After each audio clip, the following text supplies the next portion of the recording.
तो फिर से स्वागत है आप लोगों का यादविन स्मार्ट क्लासेस में। जैसे कि आप सब लोग मुझसे परिचित हैं, मेरा नाम सोनाली पालीवाल है और यहाँ पे मैं आपको फर्स्ट चैप्टर की स्टार्टिंग बताने जा रही हूँ, जिसका नाम है क्लासिफिकेशन ऑफ लिविंग ऑर्गेनिज्म, जैसे कि आप देख पा रहे हैं। ठीक है, तो क्लासिफिकेशन ऑफ लिविंग ऑर्गेनिज्म के बारे में हमने इंट्रोडक्शन में समझा था कि हम पढ़ने क्या वाले हैं। हमें पढ़ना है कि किस तरीके से हम लिविंग ऑर्गेनिज्म को, जीव जंतुओं को उनका वर्गीकरण करते हैं, उनको क्लासीफाई करते हैं, जिससे हम उनकी स्टडी को ईजी बना सकें। ठीक है, सो पहला यहाँ पे दे रखा है क्लासिफिकेशन ऑफ लिविंग ऑर्गेनिज्म के बारे में हमें इंट्रोडक्शन पढ़ना है। तो इंट्रोडक्शन में हम बात करते हैं कि किस तरीके से हमें करना है। तो क्लासिफिकेशन करने का एक सबसे अच्छा तरीका होता है, क्योंकि अगर हम क्लासिफिकेशन कर पाते हैं किसी भी ऑर्गेनिज्म का, तो हम उसकी स्टडी को इजी बना पाते हैं, हम उसको पढ़ आसानी से पाते हैं। तो क्लासिफिकेशन करने से पहले हमें किसी भी चीज़ को जानना बहुत ज़रूरी है।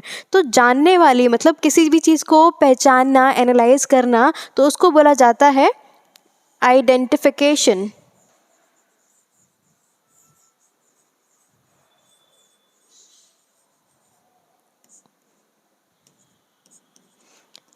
ये जो वर्ड आपको शो हो रहा है, मेरे ख्याल से थोड़ा सा क्लियर हुआ होगा। क्या है वर्ड? आइडेंटिफिकेशन।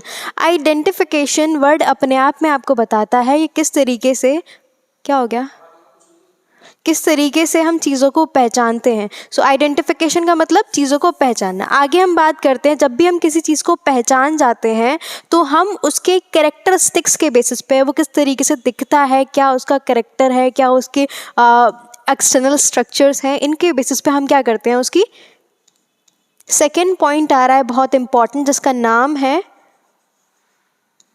नेमिंग। नेमिंग को दूसरे वर्ड्स में नॉमेनक्लेचर बोला जाता है, जो कि आपको वर्ड बताया जाता है इस चैप्टर के अकॉर्डिंग। साइंटिफिक वर्ड, एक प्रोफेशनल वर्ड जो यूज़ किया जाता है वो है नेमिंग। तो नेमिंग यानी कि नॉमेनक्लेचर। अगर हम किसी चीज़ को पहचान लिया, आइडेंटिफाई कर लिया, उसके बाद हम उसका नाम रखते हैं। एक सिंपल सा एग्जाम्पल देती हूँ। अगर आपके घर में कोई छोटा सा पेट पालते हैं, तो वो जब आता है तो उसका कुछ भी नाम नहीं होता है ना, लेकिन फिर आप उसकी हरकतें देखते हैं, तो कि वो कैसे चुलबुला सा है, स्वीट सा है, गोरा है, काला है, तो उसके बेसिस पे आप उसका नाम रखते हैं ना। सेम उसी तरीके से हम यहाँ पे क्या करने वाले हैं कि जब कोई ऑर्गेनिज्म, जब कोई स्पीशीज इस धरती पे आती है, तो उसको पहचानने के बाद उसका नाम रखा जाता है। ठीक है, आइडेंटिफिकेशन हो गया, नेमिंग हो गया। अब तीसरा जो बहुत इंपॉर्टेंट पॉइंट है वो है क्लासिफिकेशन।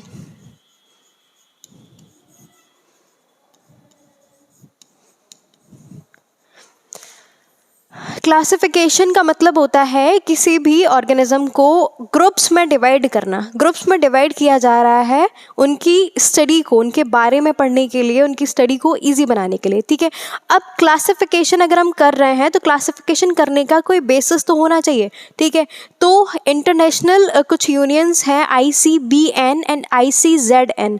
ICBN, तो दो ऑर्गेनाइजेशंस हैं, ICZN and ICBN। ICBN international code for botanical nomenclature, जिसमें हम सारे ही प्लांट्स के बारे में पढ़ते हैं, और वहाँ पे सारे प्लांट्स जो भी हैं उनको क्या किया गया है, क्लासीफाई किया गया है। और ICZN is stands for international code for zoological nomenclature, जिसमें सारे ही जितने भी एनिमल्स हैं उन सबको क्लासीफाई किया गया और उनका नाम रखा गया है साइंटिफिकली। ठीक है, तो नेमिंग हो गया, आइडेंटिफिकेशन हो गया, क्लासिफिकेशन हो गया। अब कोई ऐसी ब्रांच भी तो होगी जिसके अंडर हम इन सब चीज़ों की स्टडी करते हैं। तो हाँ, दो चीज़ें हैं, दो ब्रांचेस हैं जिनके अंडर हम इन चीज़ों की स्टडी करते हैं। पहला है सिस्टमैटिक्स, दूसरा है टेक्सोनॉमी।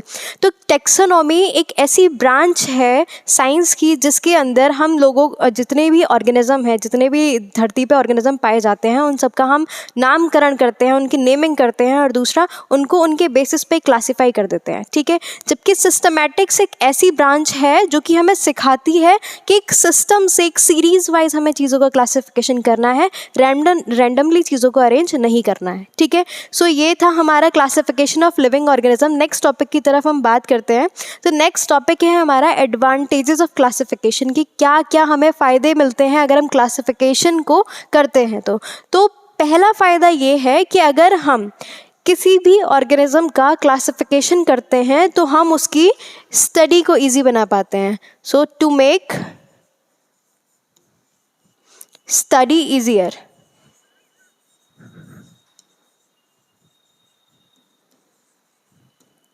आई होप ये पॉइंट आपको समझ में आ गया होगा कि किसी भी ऑर्गेनिज्म की स्टडी को ईजी बनाने के लिए हम क्या करते हैं, क्लासिफिकेशन करते हैं। नेक्स्ट पॉइंट है कि चीज़ों के आइडेंटिफिकेशन में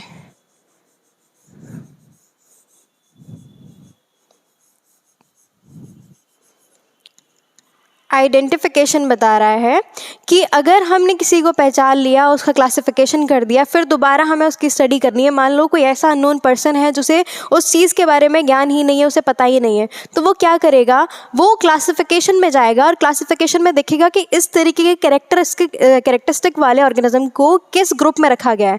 तो अगर उसको उसके कैरेक्टर्स के बारे में पता है और वो ग्रुप के बारे में स्टडी कर पा रहा है, तो उस ऑर्गेनिज्म को वो पहचान पाएगा कि वो रियलिटी में किस ग्रुप में है।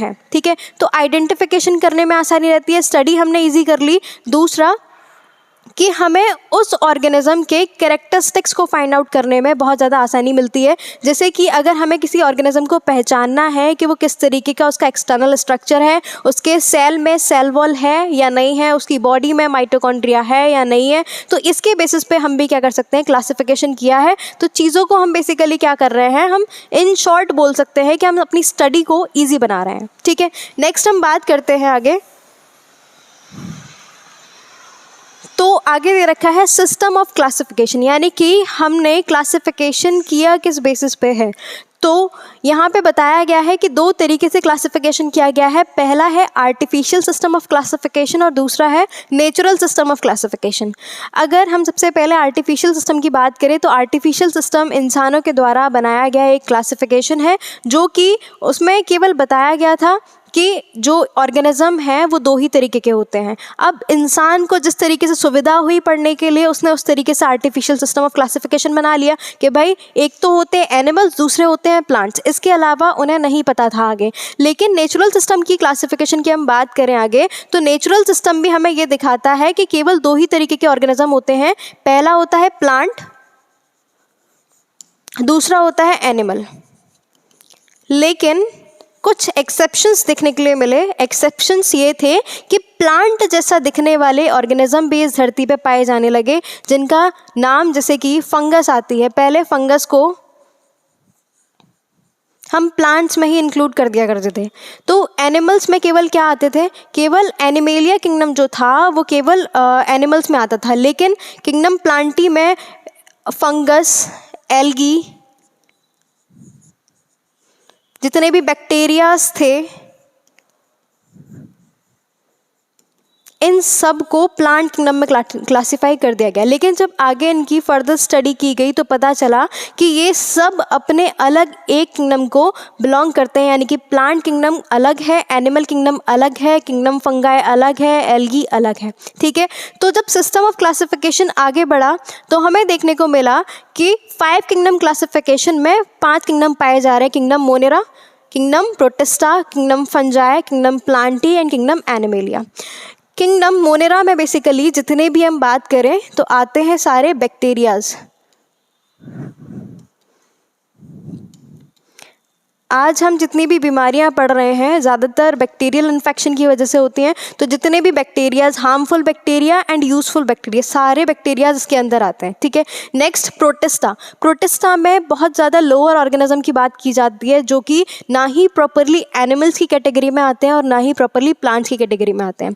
फंगस की अगर हम बात करें तो आप जानते हैं कि आजकल जब हम देखते हैं ह्यूमिडिटी वाले मौसम में, जब भी हमारे मौसम में नमी होती है, बरसात हुई होती है, तो उस वक्त हम देखते हैं कि हमारे घर में रखी हुई रोटी या फिर कोई ब्रेड अगर हम देखें तो उस पर ग्रीन कलर की एक लेयर बन जाती है, जिसको अपन मोल्ड या ईस्ट बोलते हैं। ठीक है, मोल्ड और ईस्ट की बात हो रही है।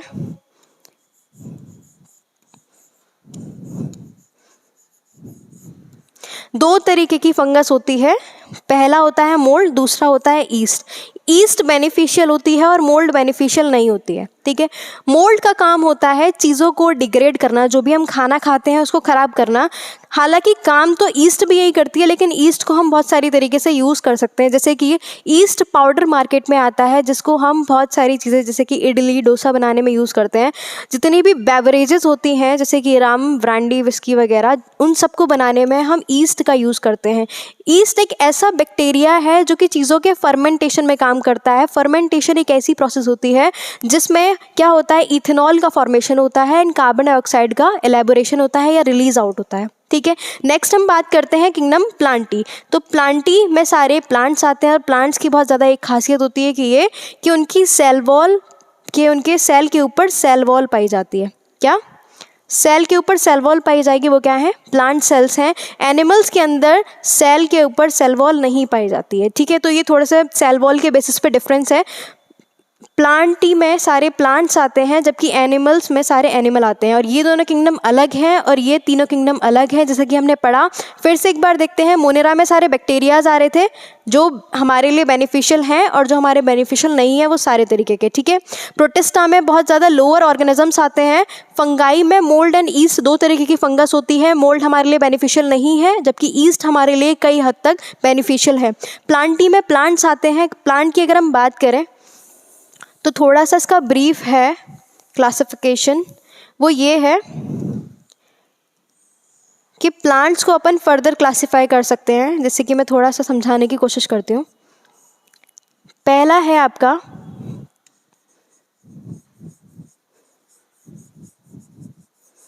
थैलोफाइटा। थैलोफाइटा में बेसिकली एल्गी आती है। क्या आती है? अब प्लांट की कैरेक्टरिस्टिक ये है कि इसके पास क्या पाया जाता है, ग्रीन कलर का पिगमेंट जिसका नाम है क्लोरोफिल,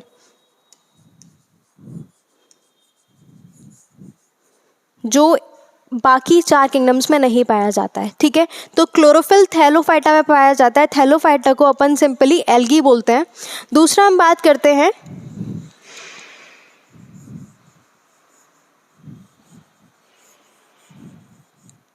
दूसरा है ब्रायोफाइटा। ब्रायोफाइटा में आपके लोअर प्लांट्स आते हैं जिनको अपने आप को ग्रो कराने के लिए वाटर मीडियम की बहुत ज़्यादा ज़रूरत होती है, तो उसको अपन बोल सकते हैं लोअर प्लांट्स, जो केवल ज़्यादातर किस में पाए जाते हैं, पानी में पाए जाते हैं, है ना। तीसरा आता है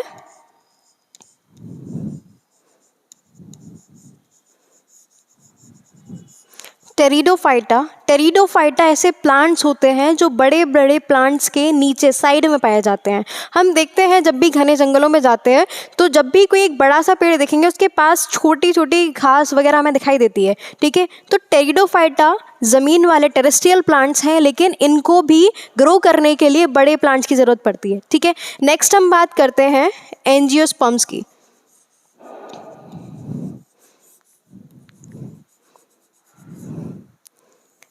एंजियोस्पर्म्स को बेसिकली बोला जाता है सीड बियरिंग प्लांट्स।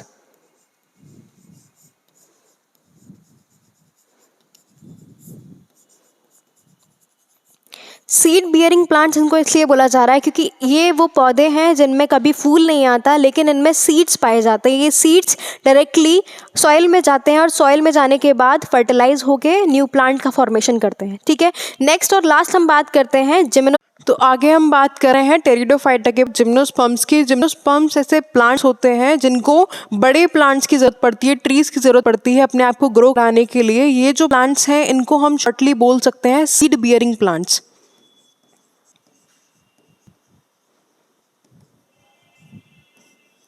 यानी कि इन पे कभी भी फ्लावर्स नहीं आते हैं और डायरेक्टली अपने सीड को फॉल ऑफ कराते हैं सॉइल में और सॉइल से उनको न्यूट्रिशन मिलता है, फिर उसके बाद क्या करते हैं, ग्रो करते हैं। आगे अगर हम बात करें एंजियोस्पर्म्स की तो एंजियोस्पर्म को फ्लावरिंग प्लांट बोला जाता है।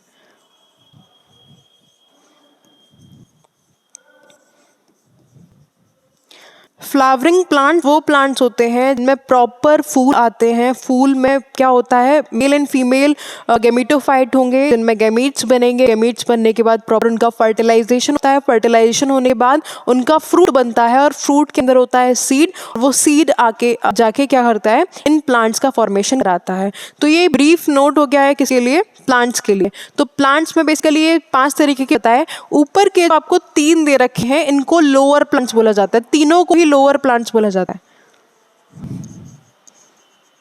और आपसे कभी भी पूछा जाए कि हायर प्लांट्स में क्या आते हैं तो gymnosperm and angiosperm are the higher plants.